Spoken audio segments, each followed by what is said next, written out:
ওরে বাবা, কি রোদ! পুরো ঘুমের 12টা বাজিয়ে দিল। বউ, ও বউ, সকাল সকাল জানালাটা কি না খুললেই নয়? তোমাকেও বলি হারি বাপু, এই গরমেও তোমার ঘুম আসে? উঠে পড়ো, উঠে পড়ো বলছি। আর কতক্ষণ পড়ে পড়ে ঘুমাবে শুনি? উঠে পড়ো, উঠে পড়ো বলছি। ধুর, রাতের বেলাতে লোডশেডিংয়ের জন্য ঘুম হয় না, সকালবেলাতে আবার রোদের জন্য ভালো লাগে না।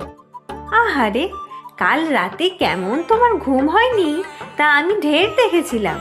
একে লোডশেডিং, তার মধ্যে প্যাচ প্যাচে গরম, কিরকম নাক ডেকে ঘুমাচ্ছিলে তা আমিই জানি। হ্যাঁ, মানে কখন? না না, ঘুম হয়নি একদম।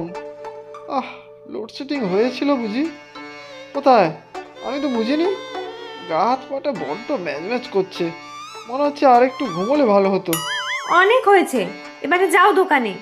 খদ্দেররা তো সব লাইন দিয়ে দাঁড়িয়ে থাকবে। যাই আর কি, এই রোদের মধ্যে রোজ রোজ দোকানে বসতে ভালো লাগে না। হ্যাঁ, ওটাই বাকি আছে। রোদ বলে ঘরে বসে থেকো, আর আমরা না খেয়ে মরবো তারপরে। যাও বলছি দোকানে।